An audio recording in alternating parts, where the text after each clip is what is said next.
todo crente é ovelha? Deveria ser. Não, deveria ser. Mas quem são as ovelhas? São a fêmea do rebanho ovino. Quem é o carneiro? É o macho, quando novinho é cordeiro, né? Quando ele envelhece, fica grande, dá amarrado, é carneiro. Então, por que não somos considerados como cordeiro ou como ovelha? Porque cordeiro é Cristo. Aliás, como carneiro ou como cordeiro. Como ovelha é Cristo. E não como carneiro, porque o carneiro é diferente. O carneiro ele se defende sozinho. Carneiro dá cabeçada, dá amarrada, dá chifrada, é diferente, a ovelha não. Mas embora eu falei que todos tinham que ser ovelha, mas às vezes, quando é pequeno é o cordeiro, mas quando envelhece vira carneiro. Então, às vezes na igreja, irmãos, estamos todos num só rebanho, a mesma natureza, mas tem muitos carneiros às vezes. Tem, irmãos, tem carneiro. E aí, quando se é carneiro, já não pode mais recitar esses salmos. Pastor, e quando eu sou carneiro? Quando eu acho que eu não dependo mais do pastor, quando eu defendo a mim mesmo, quando eu mesmo me dirijo, quando eu mesmo acho que eu tenho que ser assim, quando eu não, que o carneiro não obedece pastor. Carneiro enfrenta o pastor. E o carneiro também judia das demais ovelhas, que ele é forte, ele é da amarrada. Mas eu creio que em nosso meio tem carneiro não. Só tem ovelhas. Mansa e dependente, né? Então ele fala aqui da ovelha. E por que a fêmea? Porque produz. E Deus te chamou você para produzir. Por isso somos considerados ovelha, que além de ser dependente, indefesa, mansa, mas produz. Então nós somos considerados como ovelha. Jesus fala, vos chamei, vos nomeei, para que vades e deis o quê? Fruto. Fala de produção. Então, erroneamente, na nossa ideia, principalmente nós pentecostais, na nossa ideia, a gente acha que quem produz é o pastor. Pastor não faz isso, pastor não faz aquilo, mas quem produz são ovelhas, irmãos. O pastor cuida. Quem gera é ovelha. Quem faz o rebanho crescer são as ovelhas, não é o pastor. O pastor só cuida das ovelhas que crescem. Então, cada um de nós temos um compromisso de produzir. Mas temos que ter, então, aqui, entender. Se eu sou ovelha, eu tenho que ter natureza de ovelha. Se eu sou ovelha, eu tenho que ser sempre ovelha. Nunca eu posso deixar de ser ovelha. Então vem o salmista falando nisso, aí ele como pastor, ele conhece bem os instrumentos que tem um pastor. Qual instrumento tem o pastor? O pastor ele deve ter, primeiro, um cajado e uma vara. Para que serve a vara?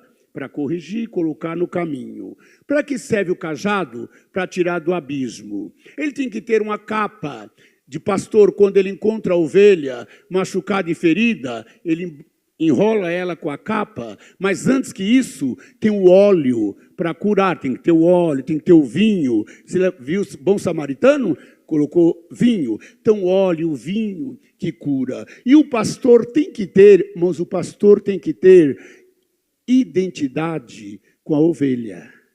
Pastor tem que ter identidade com a ovelha. Quem não gosta de ovelha não pode ser pastor. Como é que alguém é pastor se não gosta de ovelha? Jesus, por que ele é o pastor? Porque ele gosta da gente. E não gosta da gente porque a gente é bonzinho ou boazinha, não. Ele gosta da gente porque ele gosta. Alguém aqui fez alguma coisa para Jesus gostar de você?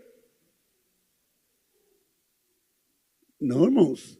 A minha bondade, ainda que eu ache, olha, sou bom, a minha bondade nunca merecia a atenção de Deus, porque Deus é muito melhor que eu, é muito melhor que você. Se você ama Deus, Ele te amou muito mais, porque Ele nos ama, deu a vida, e aqui poucas pessoas tinham coragem de dar a vida por Jesus.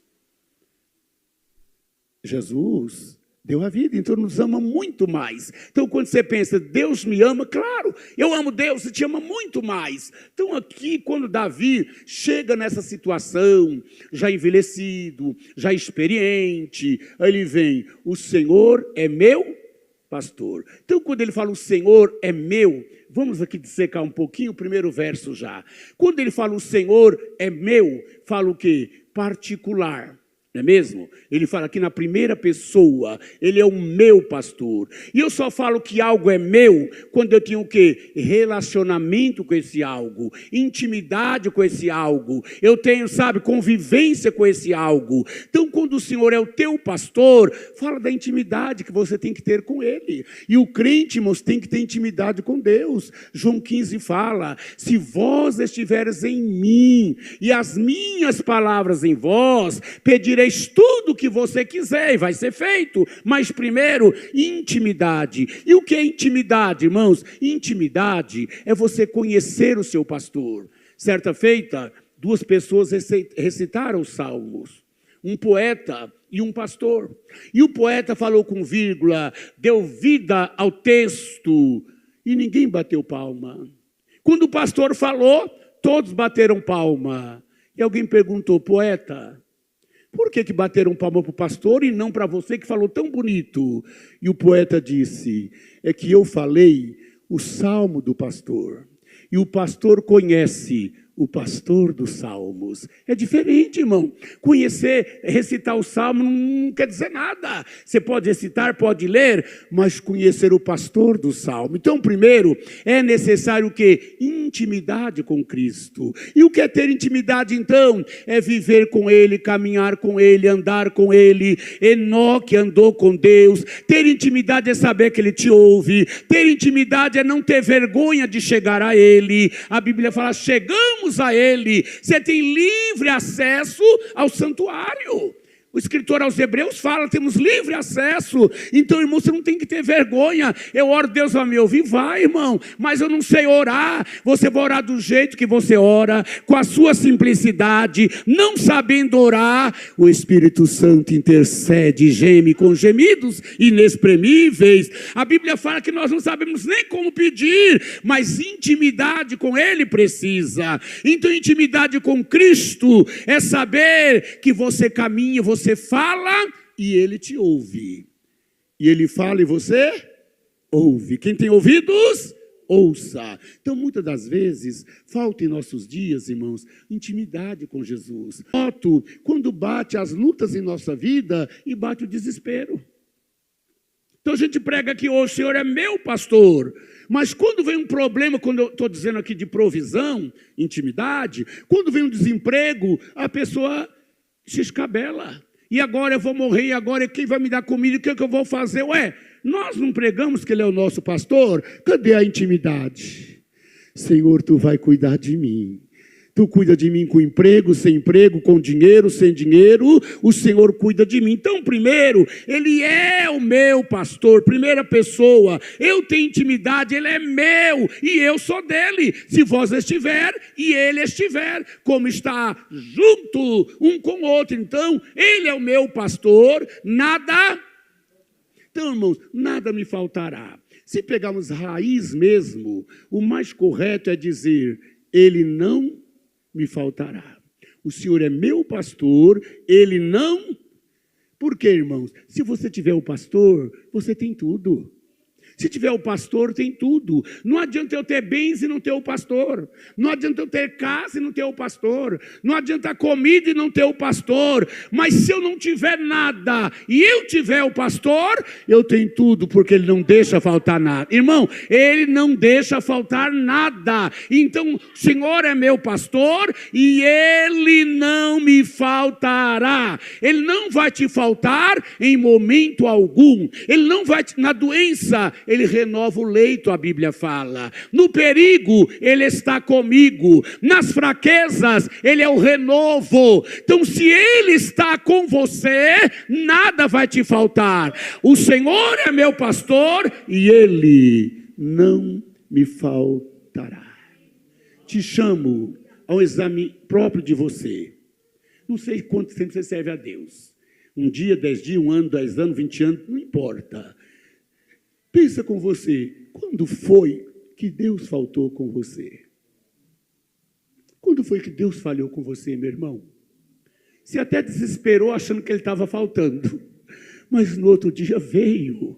No outro dia Ele provou que estava com você. Talvez você achou que Ele faltou, você me deixa nesse caminho sozinho. Aquela música, que ela foi escrita por um presbiteriano, irmãos, tá? Passos na Areia, que é um poeta que escreveu aquela música e trouxe para o Brasil.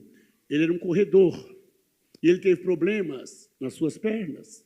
E na música ele diz assim, olha, quando tudo estava bem, eu vi os meus passos e o seu. Mas quando eu chorava, quando eu tinha problema, eu só via os meus passos. Aí Deus fala a ele, não, meu filho, aqueles passos não eram o seu, era o meu, eu carregando você no colo. Ou seja, eu estou sempre presente, eu nunca vou faltar. Ele é o meu pastor e ele não me faltará, seja em situação que for, irmão.